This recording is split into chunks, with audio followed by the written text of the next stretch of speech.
everyone, Sawmill Charlie here, and welcome to my bee farm. I've been concerned about the 50 to 60 degree temperatures that we had back in October, November, and December this past fall. Because of my bees flying for those 3 months and burning up their winter stores that I had fed to them in late September, my concern is that they will run out of food by early February.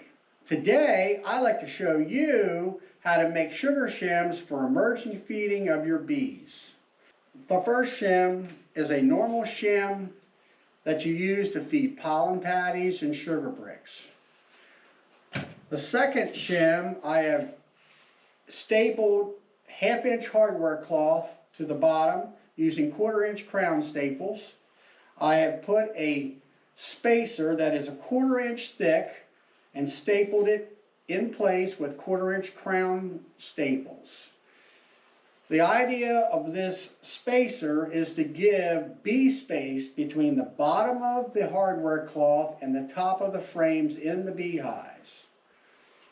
The second thing that I made was a 1/4 inch board here that fits in between the spacers. So when you lay it down on your table and when you pack your sugar in it, it does not let the hardware cloth bend down and reduce the bee space between the bottom of the hardware cloth and the frames. I found that it takes 10 pounds of sugar to fill each shim, and I found that it is easier to mix 10 pounds of sugar in a 5-gallon bucket with this paint stirrer. If you mix any more than 10 pounds of sugar, it is hard on the drill and you don't get the complete mix of sugar, water, and apple cider vinegar like you do when you use only 10 pounds. So now let's take and fill our bucket with the ingredients so we can mix it up. We're going to start out with a 5-gallon bucket. We're going to pour our 10 pounds of sugar into the bucket. We're going to take a cup of water and put it in. And we're going to take apple cider vinegar. You can also use white vinegar. And for ease of ability, I am only going to use about 1/8 of a cup, which equals about 2 tablespoons. And then we will set our bucket on the floor and mix it up with this paint stir stick using the drill. Okay everyone, we now have the bucket on the floor ready to be mixed. We're going to use the stir stick here and we're going to go up and down and up and down. I find this is the best method to have the sugar, the water, and the vinegar thoroughly mixed. So here we go.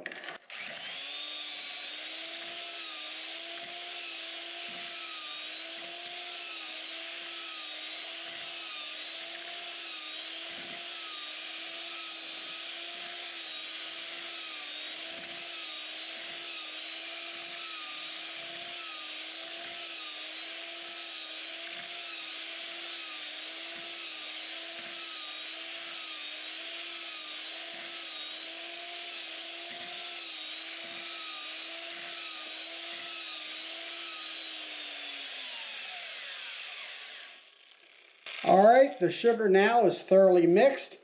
We'll take the bucket and place it back up on the tabletop and then we will start filling our shims. Go.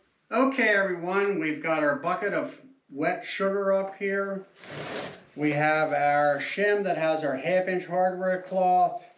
We're going to put that on our spacer so it doesn't depress our hardware cloth down below the bottom of the shim. I also took some newspaper here and just kind of cut it so it lays in the bottom of the shim. Now the sugar, when you mix it, it should be about the wetness of sand like at the beach.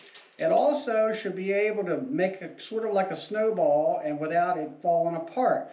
So that way you know you've got the right consistency of moisture in your sugar.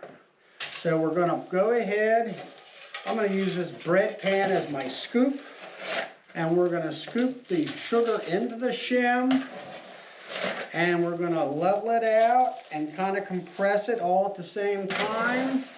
Make sure all the corners are well filled and all the edges around are completely filled with sugar. Like I said in the past, it does take about 10 pounds of sugar for this size shim. And you just kind of push it into the corners with your hands. Also, we're going to compress it with a block of wood, which will make it an easier job and all. I'm getting there quite well. And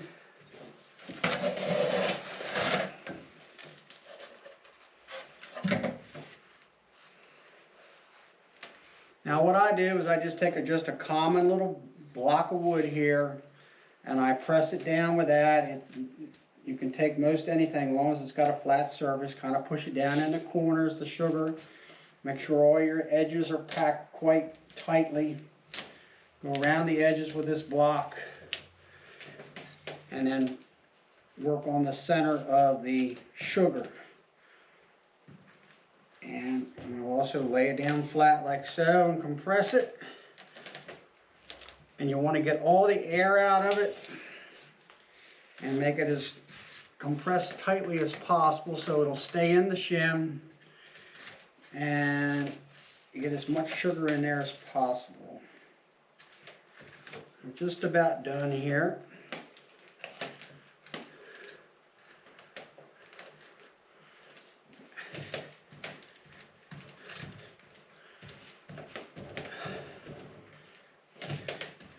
And there we go. We've got the sugar in there. It might be 1/4 of an inch below the top of the shim, but that's good. That way, when you put your telescoping cover or your migratory cover on, it will seal the hive up.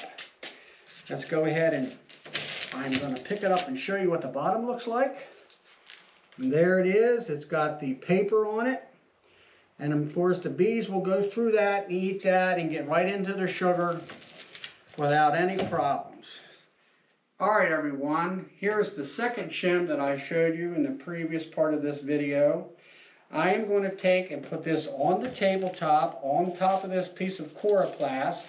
I've already mixed up my sugar along with the vinegar and the water in it. And I'm going to attempt to get this to stay in this shim without having hardware cloth on the bottom of it. It's probably going to take at least 48 hours for it to dry, and hopefully it will not fall out of this shim. So let's see what happens. I'm going to take my bread pan again as my scoop, and I am going to fill the shim up.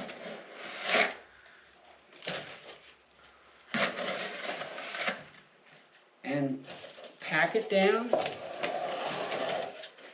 like I did in the other shim that I had. And of course this shim will take approximately 10 pounds of sugar to fill it. I'm going to use my hands to kind of push the sugar up in the corners. Make sure that all the edges are tightly packed in.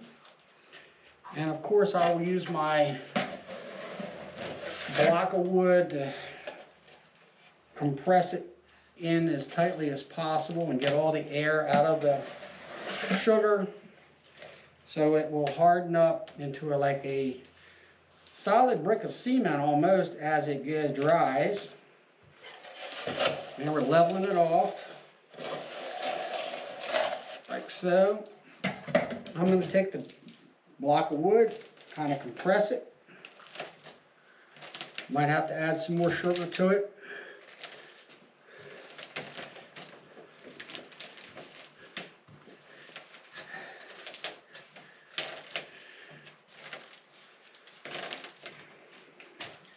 And there it is. It's pretty full. I think I'll add just a little bit more sugar. Kind of push it into the corners here that were a little bit lacking. And then I'll use the edge of the brick or the block to compress that area. Make sure that hopefully it'll stay in the form after it dries. But if not, and it falls out, it's still going to be solid. And I can make several sugar bricks to feed several different hives through this early spring. All right, well there it is, it's finished. So we'll see you in about 48 hours to check this out to see whether or not it will stay in the shim. It's been 48 hours since we filled this shim that has no hardware cloth backing with sugar. So let's try to turn this shim up on its edge to see whether the sugar is going to stay in. And yes, the sugar does stay in, so this will be a good method to use to feed our bees. So until next time, please like, subscribe, and just have fun with your bees.